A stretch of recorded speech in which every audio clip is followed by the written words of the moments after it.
1 de Pedro, capítulo 3, meus irmãos, nós vamos ler os versículos 15 e 16. Vamos voltar a este texto, a palavra do Senhor através do apóstolo Pedro,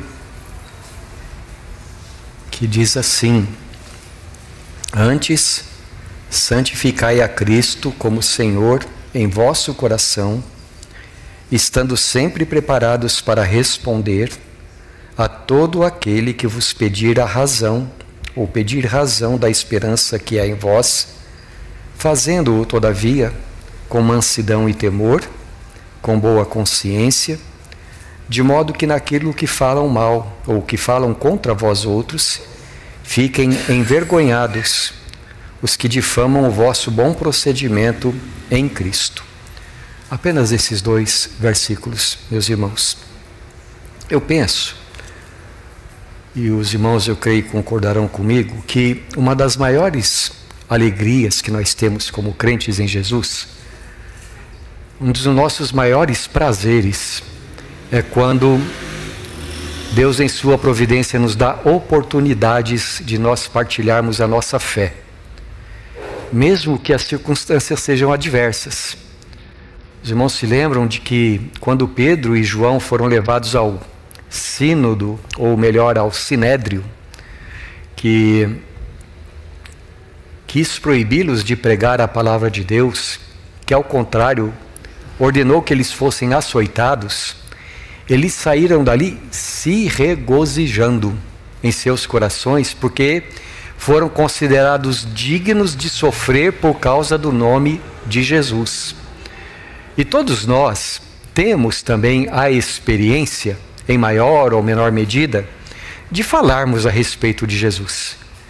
E por que nós nos alegramos tanto? Porque mesmo quando as circunstâncias são adversas, nós sabemos que o nome de Jesus, à medida em que falamos do seu evangelho, o nome de Jesus está sendo exaltado, o nome dele está sendo glorificado.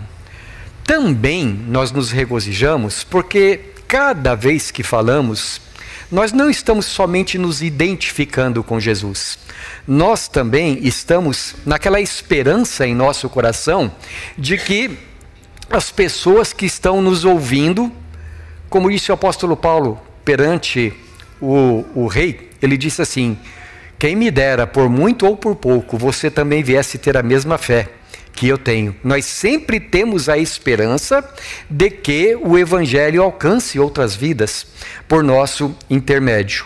E nesse sentido, meus irmãos, o texto que nós começamos a considerar na semana passada e voltamos a ele hoje, nesse sentido, o texto que nós temos diante de nós, ele vem ao encontro dos nossos corações. Porque aqui o apóstolo Pedro está falando pela terceira vez nesta carta, a respeito da esperança que nós nutrimos em nosso coração em relação à eternidade. Ele diz aqui, ele usa a palavra aqui, esperança, no versículo de número 15 e 16, não naturalmente, ele está se referindo a algo que nós desejamos muito que aconteça, como por exemplo quando a gente diz mais ou menos assim, tomara que isso acontecesse. Não, a palavra esperança, no sentido neotestamentário, ela tem o sentido de eu estou só aguardando com certeza no meu coração até que aconteça. Eu sei que vai acontecer. E por que eu digo isto? Porque o apóstolo Pedro está nas suas duas cartas falando que a nossa esperança, o que nós aguardamos, é a volta de Jesus. E quando Jesus voltar, ou quando nós partirmos deste mundo, seja qual for a maneira que nós vamos entrar pela eternidade, então a nossa salvação, nós estaremos experimentando-a no sentido completo da palavra. Há um sentido em que nós somos salvos já agora, no sentido de que nós não estamos mais sob a condenação do pecado, que nós não estamos mais sob o domínio do pecado, mas haverá um dia em que nós estaremos salvos da presença do pecado, onde nunca mais nós nos entristeceremos por causa das coisas erradas que acontecem nesse mundo. Então Pedro, ele está usando a palavra esperança aqui neste sentido. Mas ele diz assim para a gente: olha, meus irmãos, se acontecer ou quando acontecer de perguntarem para vocês a razão da esperança que vocês têm, vocês entendam que isso é uma oportunidade que Deus está dando para vocês. Ele começa o versículo 15 dizendo assim: santifiquem a Cristo em seus corações. Tenham Jesus como Senhor na vida de vocês.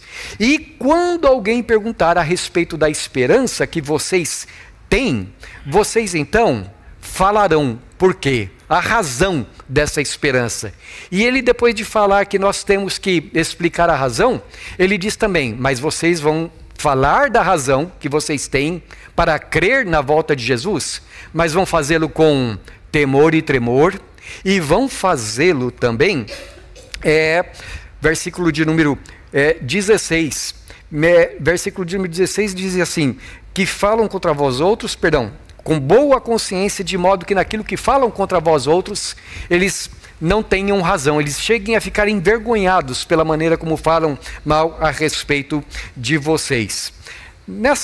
Neste sentido, então, meus irmãos, em que Pedro está usando a expressão esperança aqui, nós podemos dizer que esperança é a irmã trigêmea da fé. Por que eu digo irmã trigêmea? Porque o apóstolo Paulo nos diz em 1 Coríntios capítulo 13, versículo 13, que o cristão é caracterizado por 3 atitudes no seu coração: a fé, a esperança e o amor. Onde não existe amor, carta aos Gálatas capítulo 5, não existe fé, porque a fé age por intermédio do amor. E o que é fé? Hebreus capítulo 11, é a certeza das coisas que se esperam. Quer dizer, se você não é uma pessoa que tem os olhos na eternidade, que está aguardando a complementação da sua salvação, então verdadeiramente você não está vivendo pela fé. Você pode estar vivendo por pensamento positivo ou qualquer coisa parecida, mas não que possa biblicamente ser chamado fé. Então, quando Pedro está dizendo, expliquem a razão da esperança que vocês têm, é outro modo de dizer, expliquem por que vocês estão com os olhos na eternidade, por que vocês têm a certeza no seu coração da sua salvação, a certeza de que Jesus voltará. Expliquem como é que vocês vivem assim uma vida de amor para com Deus e uns para com os outros também. Me digam, qual é a razão dessa certeza, dessa confiança da sua salvação? Eu gostaria então, meus irmãos, de meditar com vocês nesta noite, em continuidade àquilo que nós vimos domingo passado, a respeito destas orientações últimas que o apóstolo Pedro está nos dando. A primeira coisa que ele diz aqui, a primeira orientação, é que nós devemos explicar ou dar a razão da nossa esperança. Existe em teologia uma área da teologia chamada apologética. Ela tem o seu fundamento na palavra do apóstolo Pedro aqui, quando ele diz que nós devemos responder quando nos perguntarem a respeito da razão da nossa fé. Então, muito tempo depois que o apóstolo Pedro escreveu as suas cartas, já no século II, quando os cristãos estavam sendo mais perseguidos ainda do que foram no primeiro século, levantaram-se alguns escritores, alguns homens que Deus deu à sua igreja e que vieram mais tarde a ser chamados apologistas, isto é, defensores da fé, aqueles homens que respondiam de muitas maneiras, porque a nossa fé é uma fé que tem fundamentos. Então, através dos séculos, então lá no começo, no primeiro século, um homem chamado Irineu de Leão, um outro homem chamado Justino, o Mártir, mais tarde um homem chamado Orígenes, e assim, por exemplo, sempre houve muitos homens que escreveram defendendo a nossa fé. Mais recentemente, alguns homens mais conhecidos são C.S. Lewis, que eu acho que todo mundo aqui conhece, gosta de ler, né? O famoso C.S. Lewis, né? William Craig também é um outro defensor da fé. Norman Geisler, temos muitos homens. Aqui no Brasil tem um homem chamado Marcos Eberlin, que é um químico, que foi professor lá na Unicamp, que também faz parte da Academia Brasileira de Ciências, que escreveram bastante coisas a respeito da fé cristã. Responderam do ponto de vista filosófico, do ponto de vista da medicina, do ponto de vista da história, do ponto de vista das ciências naturais. Bem, tudo isso é de muito valor. E por isso a gente não deve menosprezar os chamados apologistas. Ao contrário, quanto mais nós bebermos dessas fontes, melhor para nós. No entanto, ainda que essa palavra seja alicerçada naquilo que Pedro está dizendo aqui, não é sobre esse tipo de apologia que Pedro está falando. O que eu quero dizer é que defender a nossa fé não é coisa que foi escrito ou que foi ordenado para certos doutores em ciências ou doutores em filosofia. Cada cristão, ele está dizendo aqui, tem a capacidade de explicar a razão da sua fé. E aqui, meus irmãos, neste sentido, há dois aspectos que cada um de nós, pela graça de Deus, pode falar a respeito de Jesus. Primeiro aspecto que eu quero salientar, embora os dois sejam complementares, é a nossa própria experiência espiritual. Você é crente, não é? E se você é crente, você é perfeitamente capaz de dizer por que você é crente. Você não é uma pessoa crente em Jesus do nada, mas você tem experimentado o poder do Espírito de Deus na sua vida. Então, por exemplo, né, apenas quero dar um exemplo para os irmãos. Muitos anos atrás, no final dos anos 70, um dia eu estava no trabalho, no escritório da empresa em que eu trabalhava, e de repente, assim, foi uma fração de segundo, algo muito rápido, mais rápido do que um raio.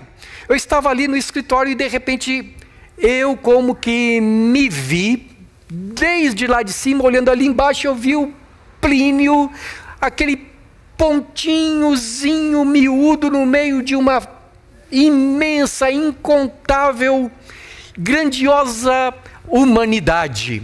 Ali no planeta Terra. E como que foi subindo? Sabe assim, já viu aquela cena de filme que sobe além do sistema solar, além do universo? Aquela coisa grande, grande, grande, grande. E quando aquilo, num milésimo de segundo, passou pela minha mente, algumas perguntas foram feitas para mim quase que imediatamente. Para que eu existo diante dessa grandiosidade toda? Qual é o meu destino? Da onde eu vim? E quando eu morrer? Será que acabou tudo? Ou será que eu tenho uma alma eterna? Será que eu vou prestar contas a Deus da minha vida? E quando essas coisas assim, naquele átimo de segundo, vieram à minha mente, eu comecei uma peregrinação espiritual. Eu comecei a buscar a Deus. Comecei a ler livros de muitas religiões, especialmente as religiões orientais. Eu fui lendo, eu queria conhecer a Deus. E como eu havia deixado de frequentar a igreja fazia alguns anos, eu cresci lá no seio da Terceira Igreja de São Paulo, minha família era de lá, eu buscando naquelas religiões todas, eu disse assim, todas as religiões são boas, não é? Todas elas falam a respeito de Deus. Então, o que eu vou fazer? Eu vou começar a frequentar a igreja novamente. Porque se todas as religiões são boas, comecei a frequentar a igreja e comecei a ler a Bíblia. Mas ao mesmo tempo em que eu estava fazendo isso, eu comecei a observar duas outras coisas acontecendo dentro do meu coração. A primeira é que eu comecei a nutrir uma admiração muito grande pelos crentes. Eu olhava para aquelas pessoas e eu dizia, que vida bonita essa gente experimenta. Eu quero ser crente também.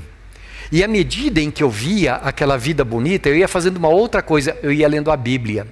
E à medida em que eu lia a Bíblia, eu fui percebendo que para eu ser crente, eu precisava ser regenerado.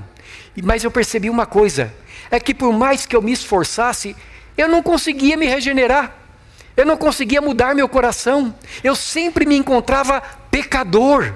Eu sempre percebia o quanto estava longe de Deus. Mas lendo a Bíblia e olhando para a vida dos crentes, eu fui vendo o que a Bíblia diz. A Bíblia fala que Deus, o Criador do universo, nos amou. Que Deus se fez carne na pessoa do seu Filho. Que Deus enviou o seu Filho ao mundo para morrer na cruz pelos nossos pecados. E que se tão somente nós crermos que Jesus morreu e ressuscitou por nós, nós estamos salvos. Foi uma jornada difícil, eu demorei para compreender isso. Porque como eu disse para vocês, todo domingo eu queria me regenerar, eu queria ser crente, mas eu nunca conseguia fazer isso.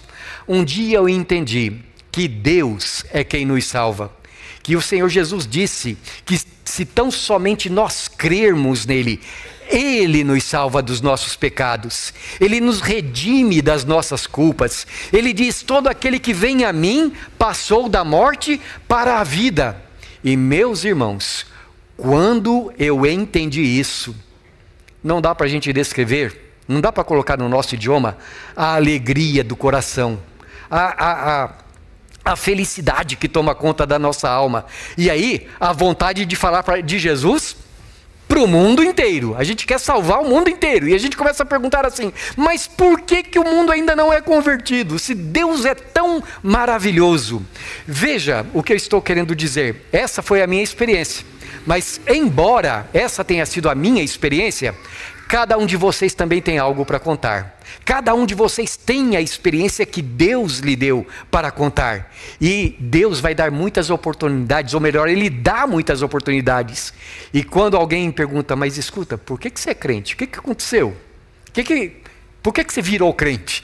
E aí você então vai ter a oportunidade de falar de tudo de bom que Deus tem feito em sua vida. Ou como diz aqui o apóstolo Pedro, você tem a experiência de que o Senhor é bondoso. Agora veja, na medida em que eu falava a respeito da minha experiência, você percebeu que as coisas nas quais eu creio, você crê também, não é? Porque o que eu falei? Eu falei que Deus nos ama ao mesmo tempo em que nós somos pecadores. Eu disse que o nosso pecado nos afasta de Deus, mas que Jesus veio ao mundo para morrer na cruz pelos nossos pecados. Eu também falei que todo aquele que crê em Jesus tem a vida eterna. Eu falei também que por meio dessa fé, então Jesus transforma a nossa vida. Ora, não é isso que a Bíblia diz? E também não é isso o que você crê? Então veja como a razão da sua fé está na sua boca e no seu coração. Por isso, Pedro diz assim, olha, esteja sempre preparado, porque as pessoas vão perguntar a razão da esperança que vocês têm, e vocês poderão explicar, vocês poderão dizer. Não é uma coisa apenas de apologetas, não é uma coisa dos doutores em teologia, não é uma coisa para pessoas que fizeram faculdade, não, é coisa de todos nós, os que somos crentes em Jesus. É claro que Satanás não quer que você pense assim. É claro que o maior temor de Satanás é que você fale de Jesus, mas você sabe que ele é um mentiroso. Você sabe que não dá para acreditar no diabo, não é? Então, saiba que você tem dentro de si essa mensagem maravilhosa, essa razão maravilhosa. Só que o apóstolo Pedro, ele continua dizendo, e ele vai explicar para nós, que quando nós vamos testemunhar, nós precisamos ter certas atitudes. E é tão bonita a maneira como o apóstolo Pedro diz que nós nos comportamos. Ele explica com que atitudes nós vamos falar da nossa fé.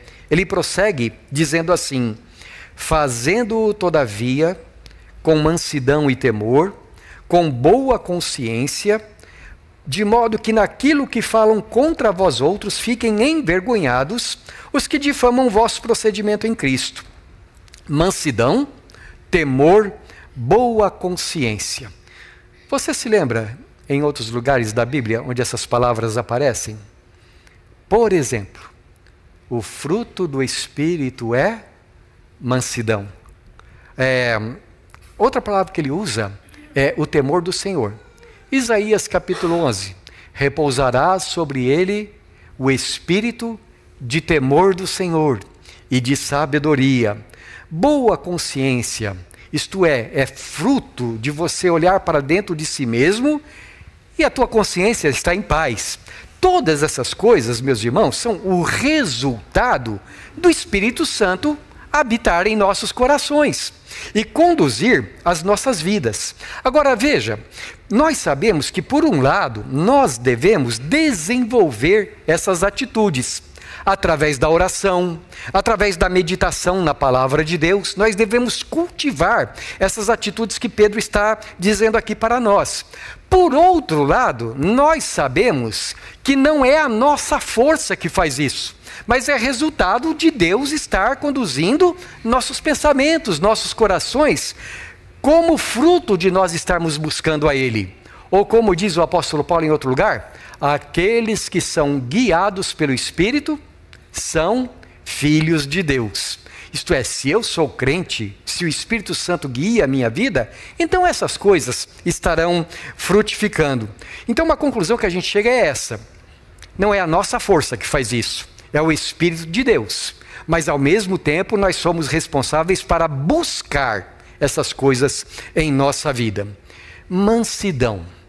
Mansidão é gentileza, é benignidade, é cortesia, é humildade.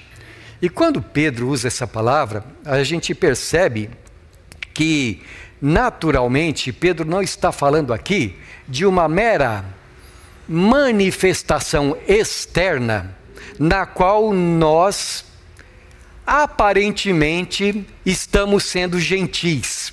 Ou, aparentemente, nós estamos sendo humildes.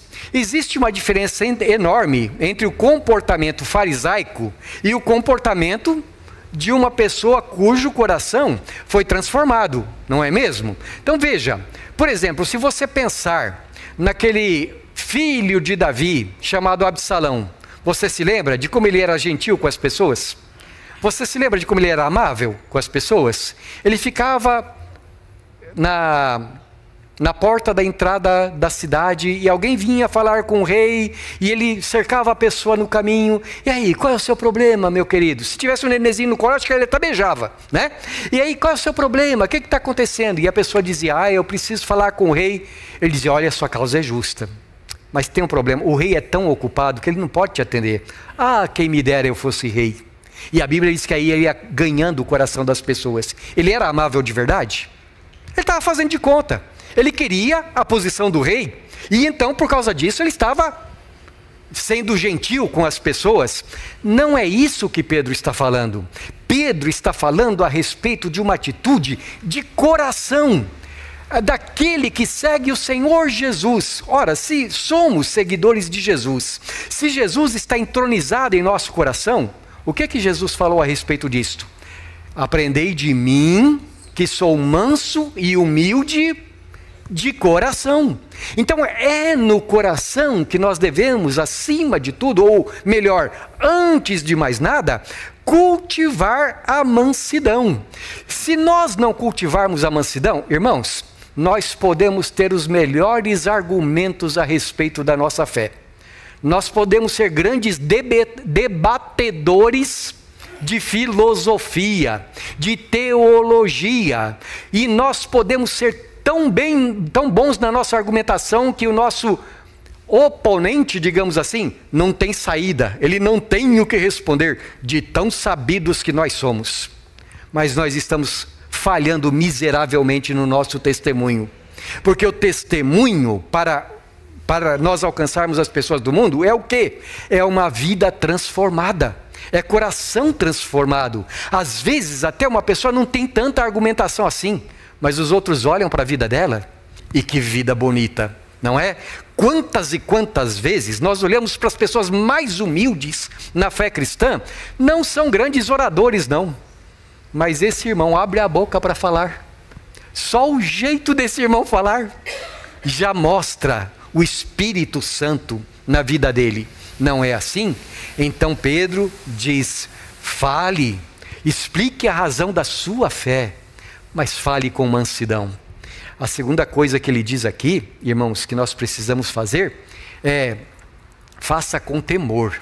E essa palavra temor, ela é usada várias vezes pelo apóstolo Pedro. Às vezes, ela é usada com relação ao nosso comportamento diante de Deus. O nosso coração diante de Deus. Significa respeito para com Deus. Mas, aqui, já é a terceira vez que o apóstolo Pedro usa essa palavra. Ele usou em 2,18, ele usou em capítulo 3, versículo 2 também, no sentido de respeito para com outros seres humanos.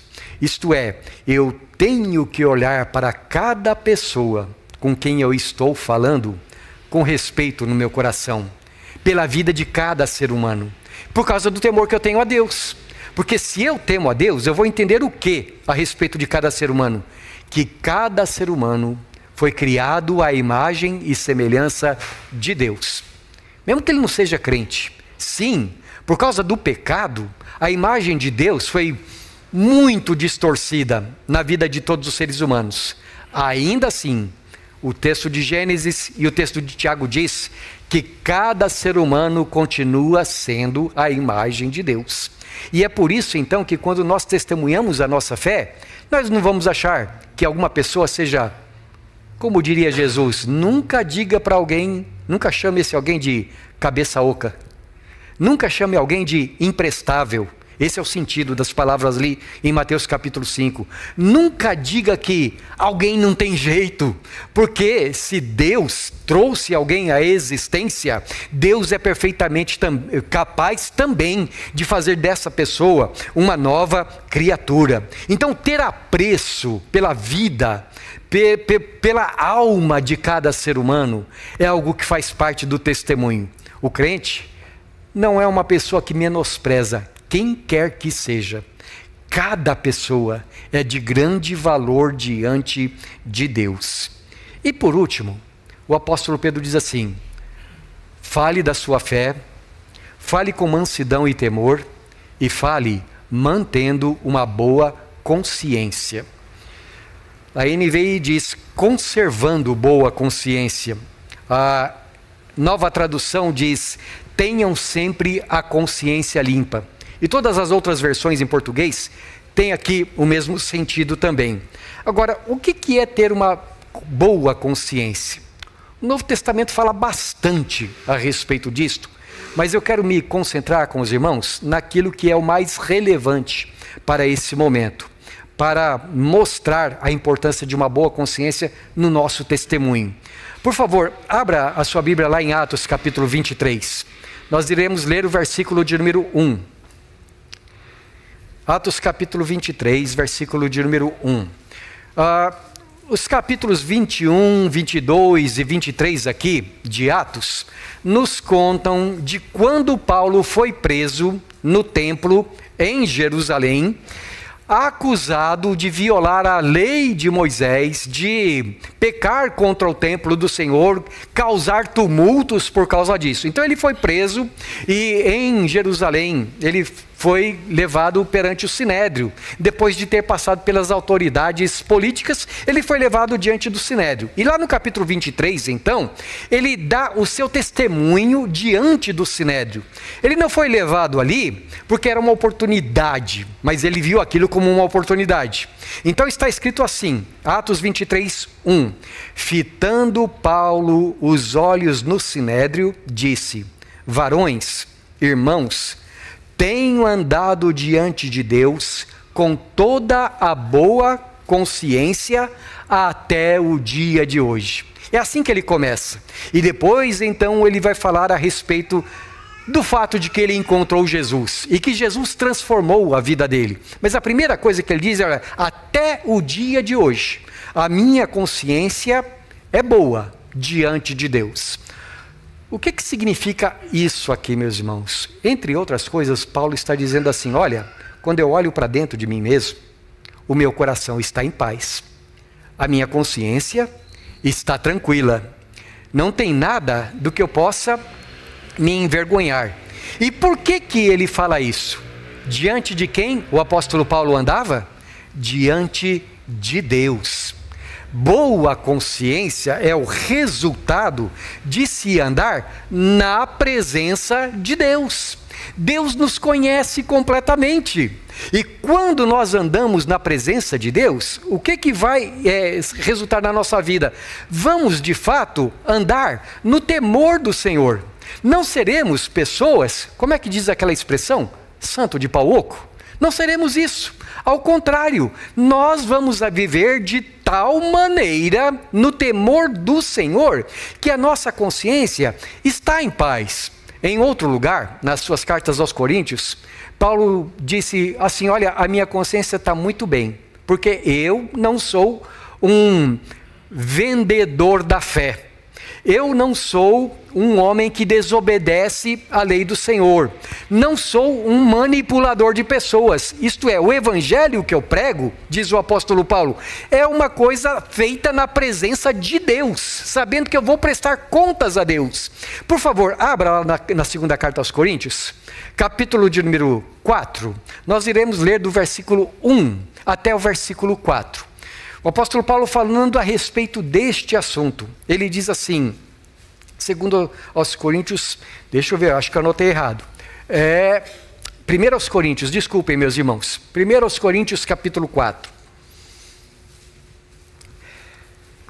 Assim, pois, importa que os homens nos considerem como ministros de Cristo e despenseiros dos mistérios de Deus. Ora, além disso, o que se requer dos despenseiros é que cada um deles seja encontrado fiel. É o que Deus quer, que nós sejamos fiéis. E ele prossegue: todavia, a mim muito pouco se me importa, ou se me dá, de ser julgado por vós ou por tribunal humano. Nem eu tampouco julgo a mim mesmo, porque de nada me argui a consciência. Contudo, nem por isso me dou justificado, pois quem me julga é o Senhor. Olha o que ele está dizendo. Se vocês pensam mal a meu respeito, meus irmãos, eu olho para dentro de mim e a minha consciência não está me acusando. Então, o que eu faço? Eu não digo que eu estou justificado, mas eu ando na presença de Deus. Quando você anda na presença de Deus, aquele que te julga, que conhece o seu coração, ele é que é importante para você. E então o apóstolo Pedro diz: quando você estiver testemunhando, sabe o que você precisa ter? Uma boa consciência. Ah, que coisa maravilhosa é nós podermos saber que estamos andando na presença do Senhor. Ao contrário dos fariseus que queriam parecer para os outros tão espirituais, o crente é aquele que quer parecer espiritual, não porque ele quer parecer, é porque ele está na presença de Deus. E a presença de Deus é a coisa mais importante para nós. Que nós sejamos encontrados fiéis, como diz o apóstolo Paulo. Um dos momentos mais bonitos na história da igreja foi no ano de 1521, no dia 28 de janeiro de 1521, quando então ainda monge da ordem dos agostinianos, chamado Martinho Lutero, ele teve que comparecer na presença do imperador Carlos V, do Sacro Império Germânico. Isso porque, alguns anos antes, em 1517, Martinho Lutero começou a escrever algumas coisas contra as doutrinas erradas que eram ensinadas na Igreja Católica e explicando o que a Bíblia dizia. E não demorou muito Martinho Lutero começou a ter muitos inimigos por causa disso. O Papa Leão X ordenou que os seus livros todos fossem queimados, porque Martinho Lutero era um javali selvagem. E se Martinho Lutero não se retratasse, logo mais alguém estaria na fogueira, além dos livros dele. Então foi convocada uma assembleia, como eles chamavam, dieta, numa cidade a sudeste da Alemanha, e Martinho Lutero compareceu perante o imperador. E então ele foi questionado, ele foi arguido, e ele foi intimado a se retratar de todas as coisas que ele havia falado. Ele tinha que desmentir tudo o que estava nos seus escritos. E ele tinha 24 horas para se retratar. Martinho Lutero passou as 24 horas. No dia seguinte ele estava novamente diante do imperador. E novamente foi questionado: você vai se retratar? E agora eu quero ler para os irmãos o que ele respondeu. A menos que possa ser convencido pelo testemunho da Escritura e por claros argumentos, visto que não creio no Papa nem nos concílios, é evidente que todos eles erram e se contradizem, estou conquistado pela Santa Escritura citada por mim. Minha consciência está cativa à palavra de Deus. Não posso e não me retratarei, pois não é seguro fazer algo contra a própria consciência. Essa é a minha posição. Não posso agir de outra maneira. Que Deus me ajude. Amém. Irmãos, o poder do Evangelho na alma de uma pessoa. O poder de Cristo entronizado no coração de uma pessoa. O poder de uma consciência limpa, de uma consciência boa diante de Deus. Resumindo, o que essas orientações que o Espírito Santo devem promover em nós? Primeira, que eu gostaria de citar, eu gostaria de me dirigir para alguém que talvez no nosso meio ainda não tenha certeza dessa esperança maravilhosa, a certeza da sua salvação. Como eu disse para vocês, eu próprio frequentava a igreja e estava peregrinando, eu estava procurando, até que eu entendi a beleza do Evangelho. Há daqueles que muitas vezes frequentam a igreja, mas não têm essa bendita certeza nos seus corações, a bendita certeza da salvação eterna. Ora, Evangelho significa boa notícia, e a boa notícia é que Deus nos ama, que Jesus morreu pelos nossos pecados e que todo aquele que crer em Jesus não entra em juízo, mas passa da morte para a vida. Se você ainda não tem certeza dessa salvação, o dia de ter pode ser hoje. A minha oração é que se você entrou aqui igual Paulo, no tempo que não era convertido, saia daqui como Paulo quando encontrou Jesus. Que você entenda pelo Evangelho da palavra de Deus, que todo aquele que crê em Jesus será salvo, porque o justo viverá pela sua fé. Tenha fé em Jesus. E isso transforma o coração, isso transforma a vida. Mas em segundo lugar, eu quero também me dirigir àqueles que já são convertidos a Jesus, aqueles que têm andado nessa fé. O que esses ensinos aqui do Espírito Santo devem produzir em nós? Primeiro, meus irmãos, uma alegria que ninguém deve tirar, ninguém pode tirar. Alegria de que nós vamos para o céu. Alegria de que nós estamos salvos. Que não existe tribunal humano que possa nos condenar. Porque se alguém poderia nos condenar, este alguém seria Deus.